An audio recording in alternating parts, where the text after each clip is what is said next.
COVID-19 outbreak. Cardiopulmonary resuscitation management. CPR. Contents. Introduction. Definitions. General goals for resuscitation in suspected and confirmed COVID-19 patients. Resuscitation of confirmed or suspected COVID-19 patients. Rapid sequence intubation steps. American Heart Association COVID-19 update. General airway management. Transport considerations. Introduction. COVID-19 is highly transmissible, particularly during resuscitation. Rescuers must continuously balance the immediate needs of the victims with their own safety. The evolving and expanding outbreak of COVID-19 has created important challenges to resuscitation efforts and requires potential modification of established processes and practices. Intubation is the highest risk procedure for droplet dispersion in patients with COVID-19. The aim is to get the best possible chance of survival without compromising the safety of rescuers. Definitions. Aerosolization. Mechanisms that produce aerosolized virus, smaller particles that float in the air far longer than droplets, and that can also travel farther like coughs and sneezes. HEPA filter. HEPA stands for High Efficiency Particulate Air. Supraglottic airway.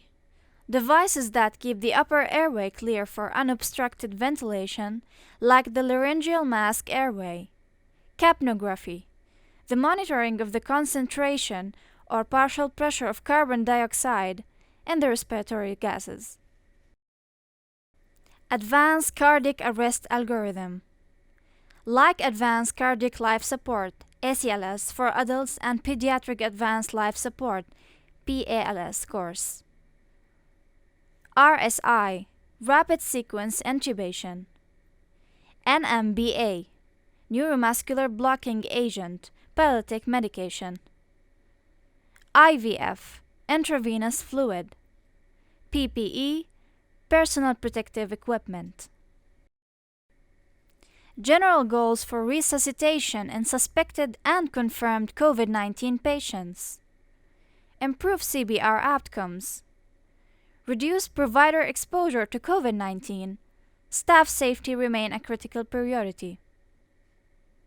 Promote strategies with lower aerosolization risk to prevent contamination and spread of virus. Maximize first attempt success intubation of confirmed or suspected COVID-19 patients, while keeping patients and providers safe. Resuscitation of confirmed or suspected COVID-19 patients. CPR box. Each floor or station should prepare a box that contains the following items along with a standard crash card ready for CPR team members. 6 plastic bags, each one contains below items. Full body gown. N95 masks. Eye goggles. Head shield or face mask with shield. HEPA filter, if available. Shoes cover. Double gloves. Reduce provider exposure to COVID-19. Before entering the scene, all rescuers should don PPE to guard against contact with both airborne and droplet particles. Clearly, communicate COVID-19 status to any new providers before their arrival on the scene. Limit intubation and resuscitation team in room to 5 members. First responder nurse should initiate BLS while other members arriving. Second responder nurse, who will bring the CPR cart and connect monitor and other devices. Critical care nurse, for medication administration and management of defibrillator. Physician team leader, respiratory therapist. Other staff should be waiting outside. Anesthesiologist, waiting to perform intubation if needed. Recorder, receiving messages verbally. Nurse managers and charge nurse on each floor should work to prevent crowds and unnecessary people entering the rooms while CPR is being processed.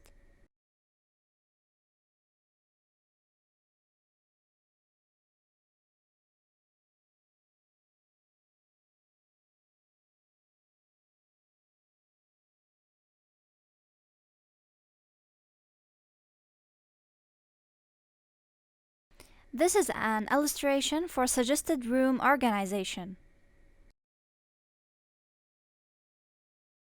Lower aerosolization risk. Clear role assignment with airway, breathing, and preparation for intubation. Consider early intubation for indicated patients in order to minimize aerosol spread. Wearing goggle cover by the person who is performing the intubation. Avoid excessive ventilation prior to considering intubation and apply 1 second to each breath. Apply filter to resuscitation bag. Stop chest compressions during performing intubation. Make sure to inflate endotracheal tube cuff prior to resuming chest compressions. Apply capnography as a tool for confirming proper intubation in order to minimize contact with aerosol. Minimize the likelihood of failed intubation attempts by assign intubation to expert provider with the best chance to success from the first attempt. Pause chest compression during intubation. If available, video laryngoscopy may reduce exposure to aerosolized particles and should be considered.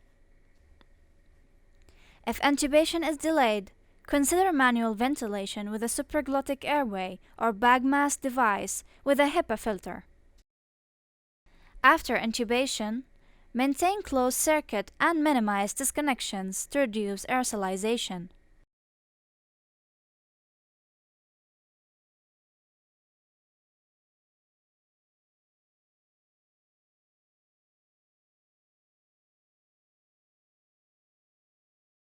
Promote strategies with lower aerosolization risk.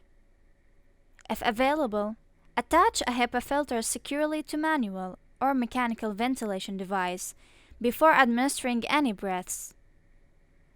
Patients in cardiac arrest should be intubated with a cuffed tube at the earliest feasible opportunity. Avoid manual bagging ventilation unless life-threatening refractory hypoxemia. Avoid excessive ventilation, 1 second per breath.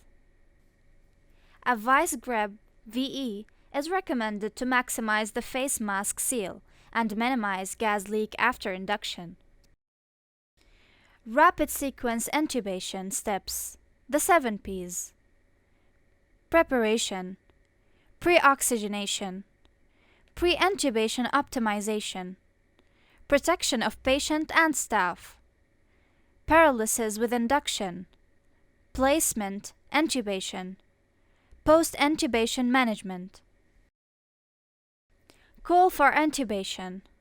Why intubation is called or considered. Cardiopulmonary arrest. Lost airway or jeopardized airway. Respiratory distress. Respiratory rate greater than 30 breaths per minute. Hypoxemia. SpO2 less than 93% on room air. PaO2 FiO2 ratio less than 300 mm Hg. Preparation. Team should have a discussed plan. All know part. Closed loop communication at all times. Avoid awake intubation. Cough during awake intubation increases viral spread. Be safe, accurate and swift. Aim to succeed at the first attempt because multiple attempts increase risk to sick patients and staff. Do not rush but make each attempt the best it can be. Prepare all required equipment and draw up and label all medications before entering intubation room. Keep all non-essential equipment just outside room. Use negative pressure room for intubation whenever possible. If not available, use a neutral pressure with the door closed. Ventilator and resuscitation bag should be ready with filter. There is no emergency intubation. All PPE must be donned appropriately all times. Pre-oxygenation. Pre-oxygenate patient for 3 to 5 minutes with 100% O2 using low 10 to 15 liter per minute and non-rebreather mask. Avoid breathing manual ventilation, if at all possible. 5 minutes of pre-oxygenation preferred if circumstances permit.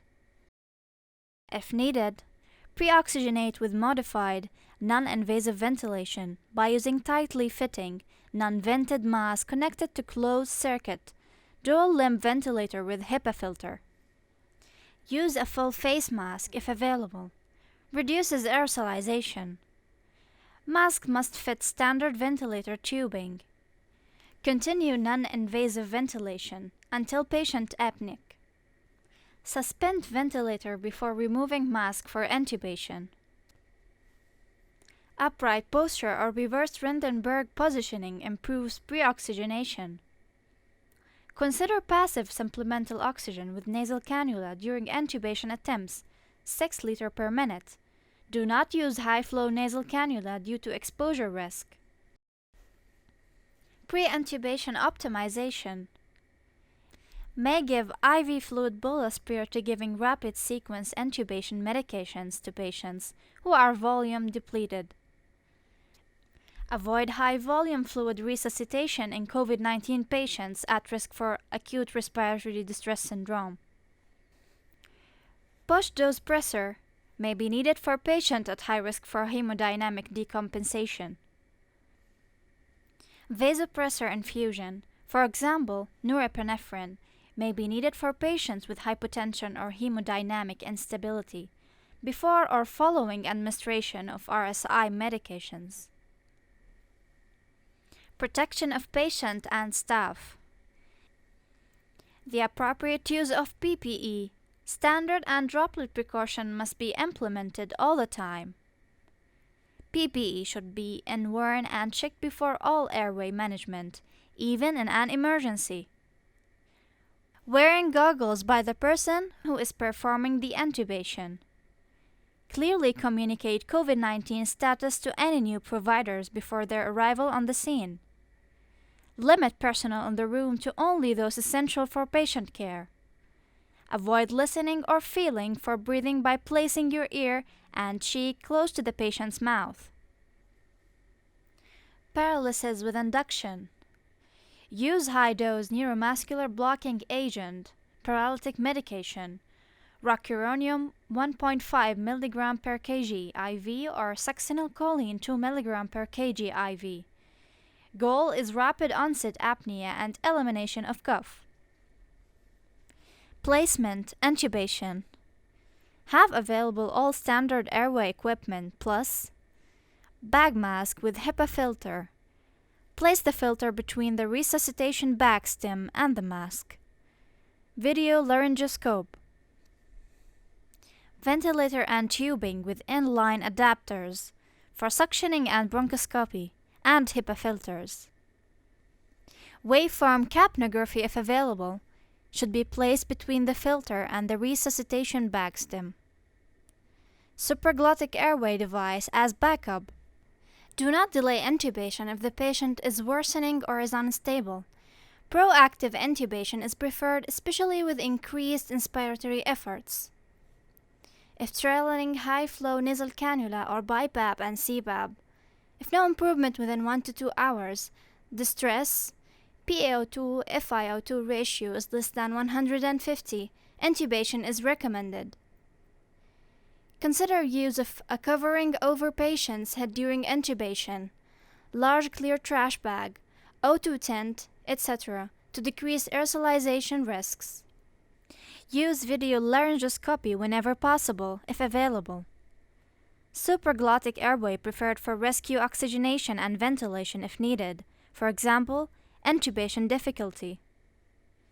Ensure endotracheal tube is inserted 19 to 22 cm measured at teeth. May reduce need for confirmation by chest radiograph. Assign intubation to expert provider with the best chance to success from the first attempt. Stop chest compressions during performing intubation. Defibrillation. Hand-off defibrillation, that's mean using the pads for shockable rhythm instead of paddles. Make sure to inflate endotracheal tube cuff prior to resuming chest compression. Apply capnography as a tool for confirming proper intubation in order to minimize contact with aerosol. If intubation is delayed, consider manual ventilation with a supraglottic airway or bag mask device with a HEPA filter. After intubation, maintain closed circuit and minimize disconnections to reduce aerosolization. Don't routinely use Crickert force. Post-intubation management. Inflate cuff immediately following endotracheal tube placement and prior to initiating PPV. Confirm placement of the endotracheal tube. If a colorimeter or other removable EtCO2 detector is used, clamp the endotracheal tube before removing the device. After confirming endotracheal tube placement, clamp the endotracheal tube, connect the ventilator tubing, and then remove the clamp. HEPA filter between endotracheal tube and ventilator should be in place. Start mechanical ventilation. Secure the endotracheal tube. Ventilator settings suitable for patient with ARDS are likely to be needed, assuming COVID-19 related respiratory illness is reason for intubation. Procedure bundles can reduce exposure. May choose to perform intubation and central venous catheter placement together and then obtain portable chest radiograph to assess both. Limit ventilator disconnections. When disconnection required, clamp endotracheal tube first and disconnect at end expiration. Ideally, use intratracheal tube and ventilator with inline adapters for suctioning and bronchoscopy. Ensure cuff pressures between 25 and 30 cm H2O ensures appropriate seal with airway. No evidence for overinflating cuff. Ensure adequate sedation for patient care and safety and to avoid accidental extubation or disconnection of tubing. Bag, transport, and clean all equipment as required. American Heart Association COVID-19 update. BLS healthcare provider. Before attempting CPR. Done PPE. Limit personnel. During CPR. Provide rescue breathing using bag mask device with filter and tight seal. Consider mechanical compression device. Advanced cardiac arrest algorithm. Before attempting CPR, same as in BLS. During CPR, as in BLS. Give oxygen. Limit aerosolization. Prepare to intubate as soon as possible. Pause chest compressions for intubation. If intubation delayed, consider supraglottic airway or bag mask device with filter and tight seal. Connect to ventilator with filter when possible. Advanced airway. Minimize closed circuit disconnection. Use intubator with highest likelihood of first pass success. Consider video laryngoscopy. General airway management. High flow nasal cannula. Consider lower rates of flow, 15 to 30 liter per minute versus 30 to 60 liter per minute. Should still equal minute ventilation. Consider surgical mask on patient over patient interface. Strongly consider negative pressure room or closed door minimally and airborne precautions. Stop flow before removing device. Non-invasive ventilation. Use a dual lamp circuit if possible. Filters placed at equipment outlets. If single lamp circuit, consider HME between exhalation port and mask. If possible, avoid using a mask with an exhalation port. Single lamp use circuit with a leak port. Filter it, dual lamp, filter expiratory side. Use a higher EPAP if tolerated. Much above 12 is difficult, but do not exceed 20 cm H2O due to high risk of gastric insufflation. Maintain delta pressure, IPAP, EPAP, for tidal volume around 6 ml per kg. Stop flow before removing device. Suctioning and bronchial hygiene. Strong preference for closed suctioning only inline suction when intubated. Minimizes aerosolization exposure. Decreases recruitment of lungs, alveoli collapse. Do not induce for sputum collection, such as use of hypertonic. Avoid open suction techniques, including nasotracheal suctioning, open suction of the tracheostomy, stoma. Avoid bronchial hygiene therapies that may increase risk of cough when possible, chest physiotherapy, IPV, etc. Exception: diseases that produce abnormal secretions such as cystic fibrosis, bronchiectasis, etc. Bronchoscopy. High risk due to potential exposures. Priority use of PPE, N95, face shield, gown, gloves. Avoid use if possible. Unplanned extubation. Not an emergency. Must take the time to put airborne and contact PPE on correctly. Turn off ventilator as soon as safely possible. Place on non-rebreather mask if not using manual resuscitation in hospital. If using, consider two-handed technique with bagging to avoid exposure. Assess patient for need for re-intubation. Post-mortem extubation. If patient dies prior to extubation, airborne and contact precautions still necessary. Ensure ventilator is off before disconnecting. Some recommend turn off ventilator.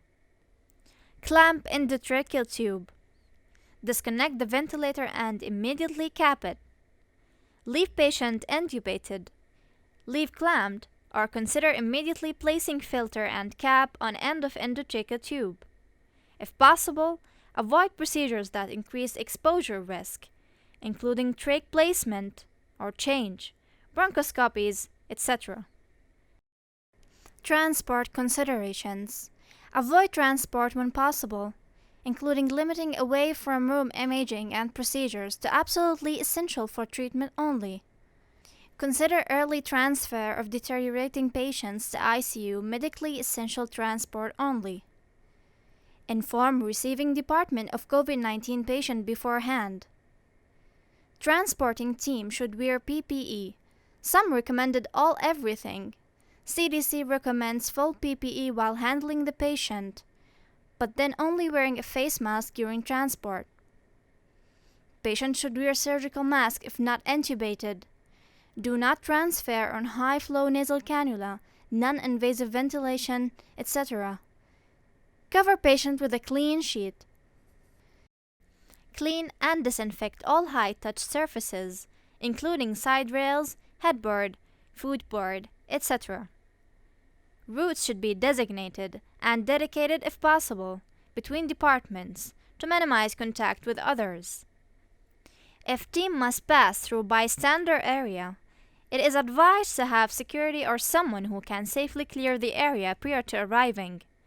Any accompanying security should wear masks. If intubated, use transport ventilator, if available. If no transport vent available, consider bagging with filters with beep valve.